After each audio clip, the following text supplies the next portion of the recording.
given the update and the discovery of the remains that police found, just to start by asking how you and your family are doing really, and how you're sort of feeling at the moment. Well, I think first and foremost is that we've never thought that we'd all been given this kind of closure, but finally it's actually come to us, almost 12 years onwards. So it's something that we weren't expecting, to be honest, given that the previous searches have failed.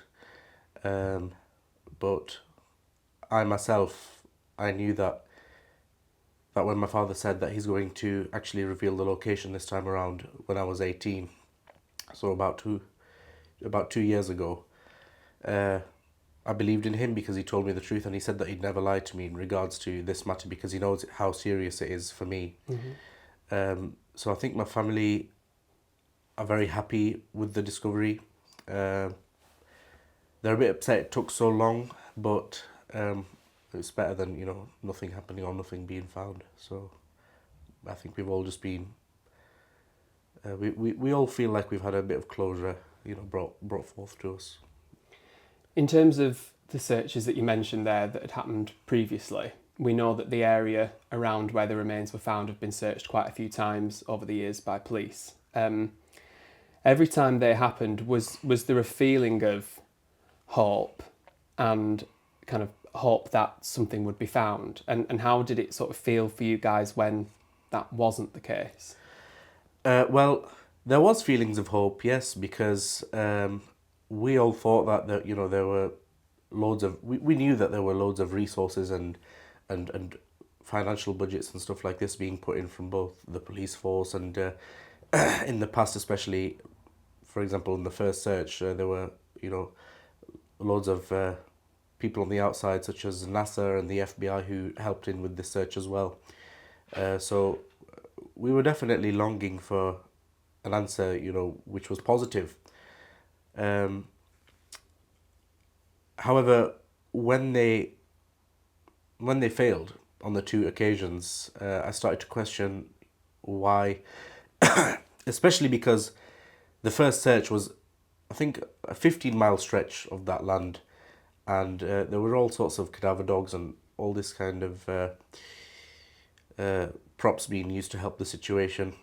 And they were searching where they had intelligence as to where they known where it was going to be in the area, but however, it was just slightly, maybe further up or down from where they actually searched, maybe by a mile or two. So that's why it resulted in the fail, which did come as a shock, to be honest, because obviously back then I didn't know that these findings were going to be failed on purpose, essentially. But it was only when I grew to about 17 or so years old, my father told me, one day soon, I'll give you the closure that you want, just when you become an adult and when you can understand things in a bit more depth. And I said, okay, I'll see if you stick to your word. So, on Tuesday I had a call saying that we have found the remains and they're just waiting to do the DNA test now. So A sense of relief, I imagine. absolutely, yeah. I mean, something I couldn't really imagine, like 12 years, you don't really expect something to be found. Do you think, I know you said there that you, when your dad told you that, the location, that you believed him when you were old enough when he told you. Yeah. Do you think there was any doubt for the police and the search teams that had been involved up until then that he was being truthful and that was actually the area where they would find her?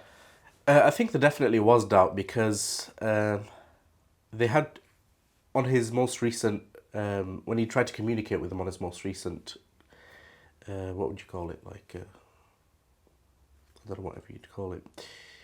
They definitely doubted it, and they said, we're not going to guarantee you anything, we're not going to promise anything. However, we'll have to do like a really lengthy review process, because if we're going to be using our resources again, and if it's going to go as an unsuccessful mission, then it's going to be a big waste of our time and a big waste of the department's resources, police force's resources. However, I think I had a big role to play in speaking to the chief detective inspector, saying that I spoke to my dad personally, and he's never lied to me. and he's told me that he's willing to really disclose the location this time for the sake of me and my siblings. So I would say yes, definitely there was some kind of some trust issues, I'd say, between my father and the police force, or the detectives carrying out this investigation. Yeah.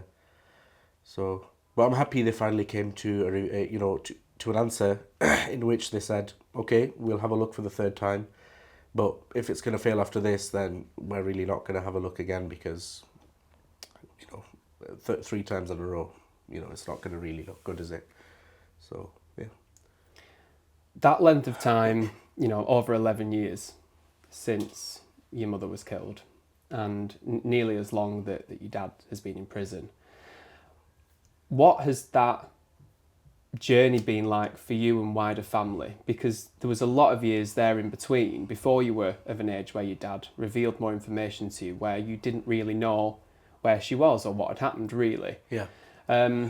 What does that not knowing and that kind of blank space, if you will, do to the likes of yourself and family that are in the centre of all of that? I mean, I guess especially for me as a child and my two younger siblings who are younger than me, it almost seems like something that isn't actually happening. It's like we're just being told stories, for example, by the social workers and foster carers, but because we've not actually seen anything happen, we've not been to any of the court cases, we've not seen anything actually happen with our own eyes, it's almost not a reality, I'd say. It was very tough to deal with the news when it was first brought forward to us a few months after the issue happened, when we were in our first foster placement. And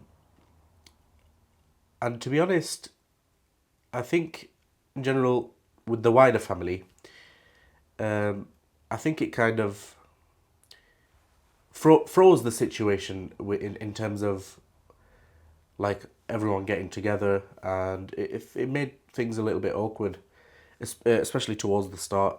Perhaps some family members weren't informed, or or were miscommunicated, or so it definitely arose a bit of tension between the two family parties. Of course, I mean, losing someone who's a mother or a daughter or a sister, or so suddenly as well. It's not something that was progressive. Definitely arises questions, and people have the right to be. My family members would have the right to be angered by that, as was I as a child.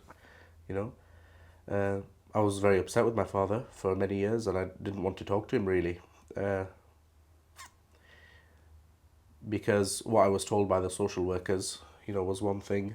However, what I was told when I came of age, when I was, an adult, was actually different to what they told me. So I had to sit down with myself after that and really think, what is the truth, what's been hidden, what's been manipulated, because I'm not just going to take words from my father because he's my father. I really had to sit down with myself and ask myself, is this genuine? Is this a lie? Not from just him, but from anyone who I was receiving this kind of information from. So it was tough to deal with, especially growing up as a child, 9 years old. I had to essentially raise myself, no father figure, no mother figure. So, but I'd say I'm glad with how far I've come, So, luckily I haven't ended up doing any kind of bad things or ended up on the streets or anything like that. So I'm grateful for where I am today. I mean, you were exceptionally young, and your siblings even younger, when the incident first occurred and your mum was killed. Aside from, going into the care system, is there anything that you remember from being that young about being told what had happened? I mean, I suppose it's such a young age, you probably can't even really quite grasp it, can you really? Yeah, I didn't grasp it at the time, you're right. But it was just essentially my social worker just came down randomly one day out of the blue and straight up just tell me, oh, your mother's died. It was as simple as that. And I kind of stared at her for like 10 good seconds. I didn't believe it.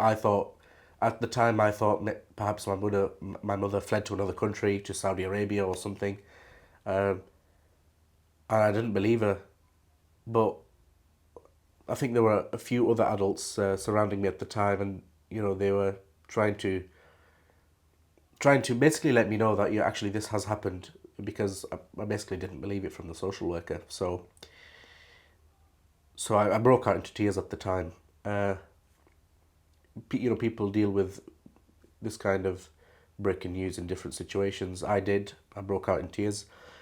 My brother, he didn't react like. And I think for him, I think he was in shock, at the news.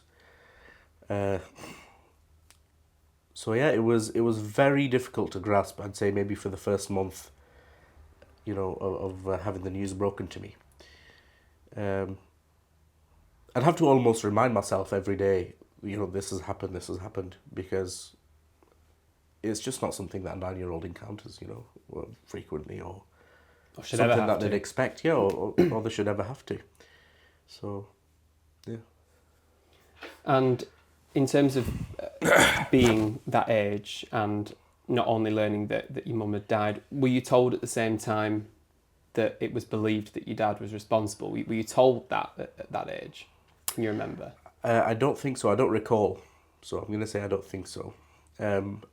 But I did attend therapy after that. I think that's where everything was broken down to me. Yeah, but at the time, I don't think they wanted to put too much information on me, but they told me the most important thing that was to know. So just to ask about that point there. So, to then learn that essentially it was believed and alleged that your dad was the one that was responsible for that. I'm interested to know what you remember about your mum and dad's relationship and what you witnessed and what you remember it as being a child. Because I suppose it was you and your siblings that would have been at the centre of all that in the house. Yeah. And how you sort of took that news as well. Well, for all my life growing up, my parents loved each other, and my dad was a hardworking man, and he worked overtime to provide for me and the family. Um, he didn't want my mother to work, so she could stay at home and look after us. So he would work overtime and night shifts, and they'd always, through my and my siblings' eyes, we always saw them to love each other. And he did everything. He did everything for her, and she did everything for us for us the children, as did he. He did everything for us as well. So it came a little bit peculiar to me to find out in the therapy that he the one that was behind this. I say a little bit peculiar because I do recall sometimes that they'd argue about some issues. However, that would tend to be in their bedroom, and the door would be shut. So I don't recall what they would have said, or why they would have been arguing. But I only remember a few arguments really. Maybe like, I don't know, maybe 3, 4, or 5. That's all I remember. But everything else, except for that, they were in love with each other. I mean, since they came here from Syria, they married out of love, and my mother used to skip school so she could go and see my father. And she was very young, wasn't she? When she was, yeah. 15. I think she was about 15. But she did everything she could to go and see him, skip school and stuff like that. And her parents were strict, so they really wanted her to go to school. So, she's taken a big risk, especially to see the person that she loves. And that's how I viewed their relationship the whole time. As I said, there was a couple of arguments that arose, but I never would have expected something like that. What was brought forward to me in the therapy sessions. Yeah. And in terms of their settlement here as well, so they met in Syria, and then moved over into the UK, and that was very much to kind of not only start a family but have a more stable family life and a more secure place to live, safer place to live, if I'm correct. Yeah, absolutely. As soon as my father found out that my mother was pregnant with me, he made the decision to drop everything where it was in Syria and to immigrate from Syria over to a country that will provide more stability for me, his child, and his wife as well. Because the last thing that he wanted was for me to be raised how he was raised as a child, because The upbringing in Syria at the time was very tough for my father, uh, as it would be, I presume, for a majority of the community there. I mean, it's surrounded by a war zone. So as soon as he found out that my mother was pregnant with me, he made plans instantly to come over to a more secure country to have a better life for his wife and for me, his son, so I could get a proper education and stuff like that, which has turned out to, be the case. And in terms of, you're saying that when you were younger, the things that you would probably witness would be maybe hearing the odd argument. Do you think, large in part, then what you and your siblings saw was a pretty functional, happy household, would you say? Yeah, I would say that, yeah. I mean, it just seemed like a normal, happy relationship to us, except for these couple of arguments which started to arise before the issue occurred. Yeah, we'd always have fun. We'd always go places together. My dad would take us to the Sunday market, and early in the morning it was very cold. But when you grow up, they become memories that you wish you had again. So yeah, me and my brother, my sister was very young at the time, so we viewed it as a healthy relationship. Except for the couple of arguments that sometimes they'd raise their voice in the bedroom. We weren't sure as to why that happened, and I still don't know. But we did see it as them still loving each other and doing everything that they could, getting through the hard times to provide for each other, and for my father to provide financially for the family. I think asking now to where you're at in terms of your relationship with your dad, and I want to go back to you being around 18. Prior to you having conversations with him where he disclosed the location that your mum had been buried, how often had you seen him, and when did you start to forge a relationship with him? Because I know you said you spent quite a few years being angry and upset and not wanting to speak to him. Yeah, I think I started to see him when I was about 14, so about 5 years after I entered the care system. And for about 2 years from there, I'd say the frequency of contact was every 6 months. And then from 16 onwards, it would be about every 3 or 4 months that I'd visit him. And in terms of the current relationship status that I have, I see him as a person who he does want to help me however he can, even though he's behind bars. He does tell me, son, if there's anything that I can help you with, please come forward to me, talk to me. If there's anything that I can do, I'll do it. That's within my capabilities. If I have any questions on anything that he's knowledgeable about, I'll ask him, and he'll educate me, and he'll give me like references and sources to whatever he's telling me.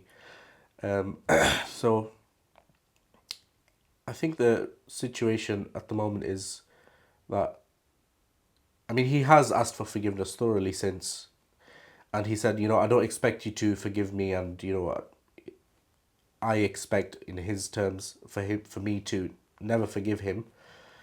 And I said, okay, I understand that, but I'm not going to tell you whether I forgive you or not, essentially. Because it's just something that's very complex to think about. I mean, to me, he was a great father. To my mother, in terms of my mother, she was a great mother to me as well. So he was a very good father to me. But the situation, which spiraled out of control, also had an effect on me.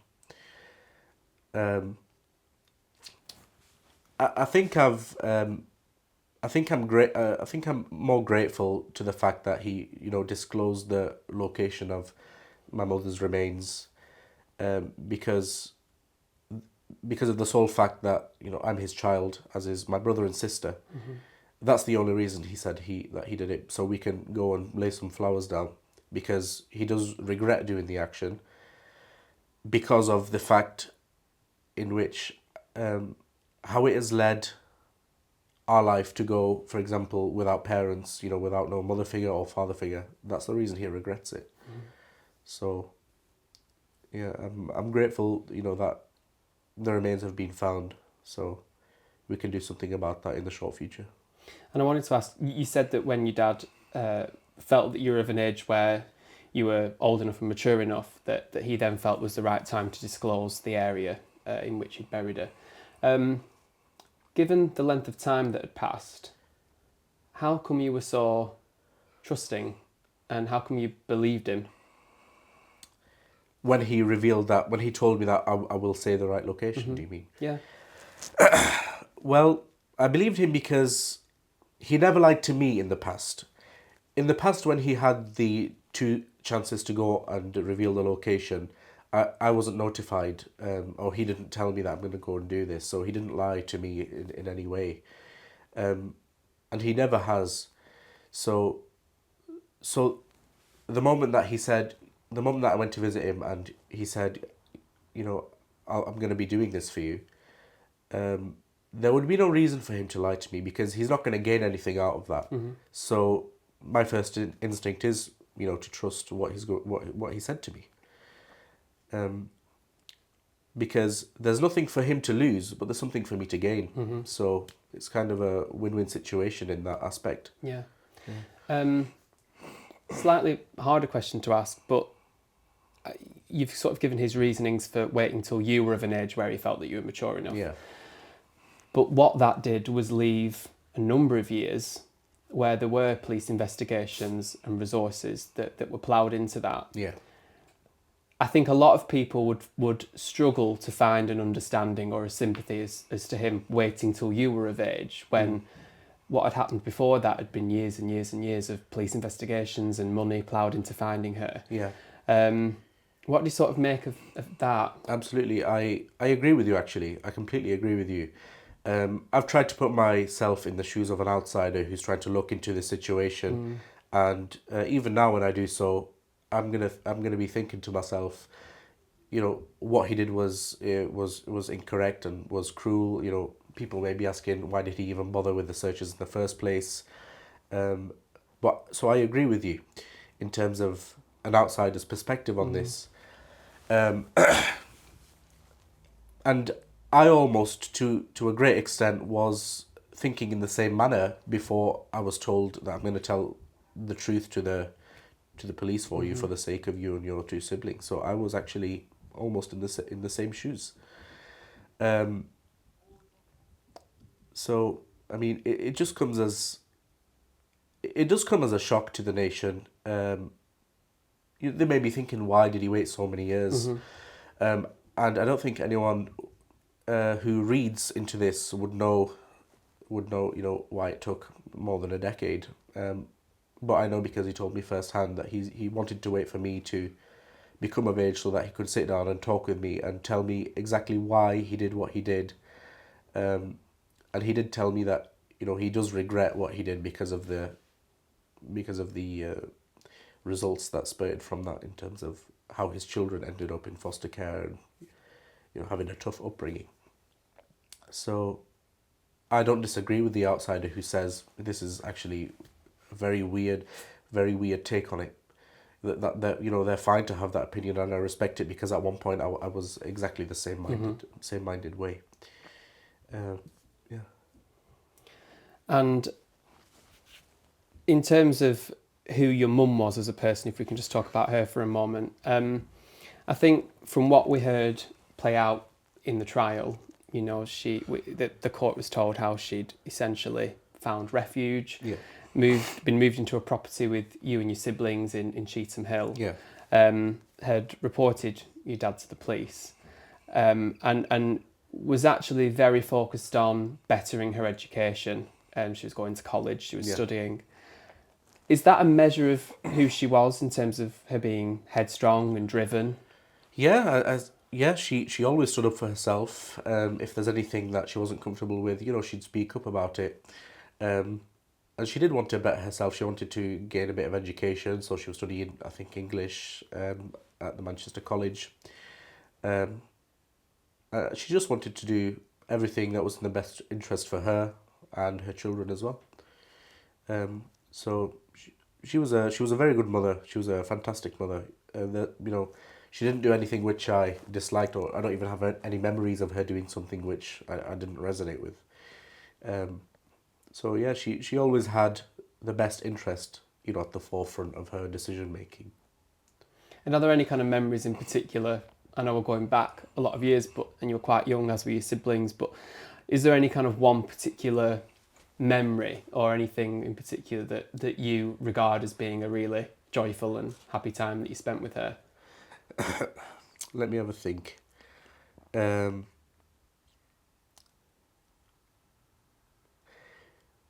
be honest, there's not one thing that I can pick out. I mean, all the time that we spent, with our mother was always smiles and was always, hugging and smiling. And there's nothing that I can pick out for you in particular. I mean, when you're trying to think of something but nothing's there, but there's actually loads.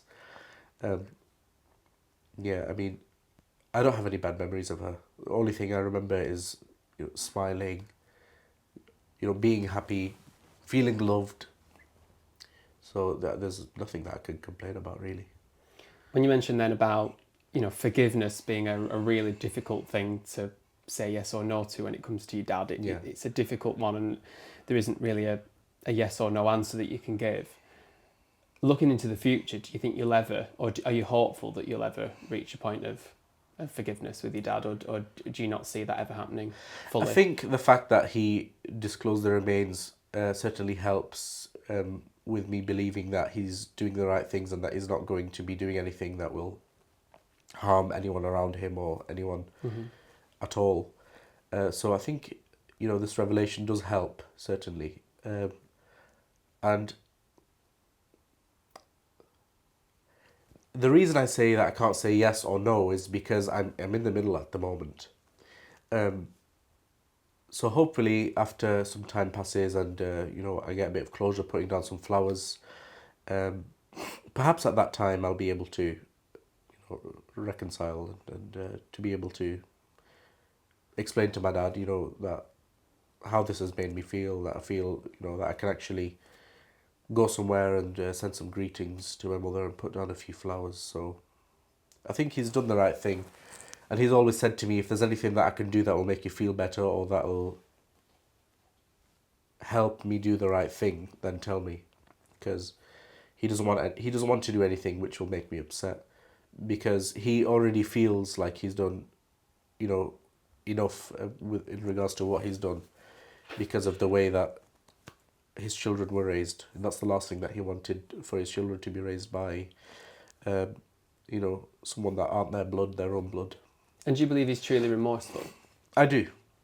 Yeah. There has been many times where I've gone to visit him and I can tell on his face that it's very difficult for him to talk about the situation. He has a few tears in his eyes and he gets really uncomfortable trying to explain why he did it. He doesn't justify, he doesn't say that anything is correct what he did. He knows, that it's incorrect, but he definitely does feel remorseful. He always asks me for forgiveness and he always tells me that he's sorry. So, and I can tell by the way that when I look into his eyes, I can tell that he's serious. So yeah, he is remorseful. He is. He does want to make things right however he can. He can't change the past, but from the present forth to the future, he tells me anything that I can do for you, please let me know. If there's anything that's going to make you feel better, please let me know. But I think the most important thing that he's done to make me feel better is, reveal the actual location. And, you said he's been very honest with you and with your siblings. I know there's certain things that you couldn't say and wouldn't feel comfortable saying. He was honest with you about where your mum had been buried, and that was a question that had puzzled detectives and police for a number of years. Yeah. Obviously, what also came with not being able to locate a body was finding out how she'd died. Yeah. Is that something that your dad's been honest with you about? Yes, actually, on my most recent visit with my brother, we asked how exactly it went down, and he did disclose it to us. It wasn't gory or brutal, but of course, it didn't result in anything except death. So we did get the affirmation that we needed in terms of how exactly it happened. So yeah, I do know. And how would you describe? Because the fallout of what happened to your mother was also the result of then you having to, kind of go through the care system. Yeah. You and your siblings. How was that growing up without both a mother and a father figure, really, initially, and then settling in a home? How was that? Well, initially it kind of feels like a sleepover with someone that you don't know.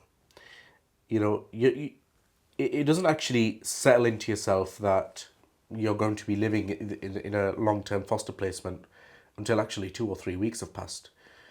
And then you're like, actually, this really is reality at the moment.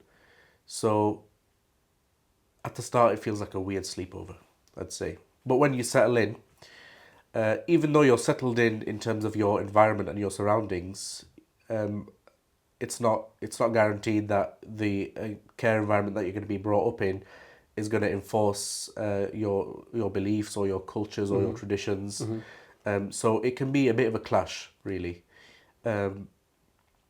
Especially when you're a child, sometimes you don't know how to put forward your thoughts and your concerns regarding growing up in that kind of care system, really. So it's a bit challenging, I'd say, especially not having a mother or father. 50% of the work, that maybe even more, that you're going to be doing is teaching yourself how to grow up, And you feel like you did that? Yeah, absolutely. Yeah. And how do you think that's kind of shaped who you are today, really, and kind of led you to being at the point that you're at? I think I'm actually very grateful for how my upbringing has led me to who I am today. There's loads of good that has come out of the bad.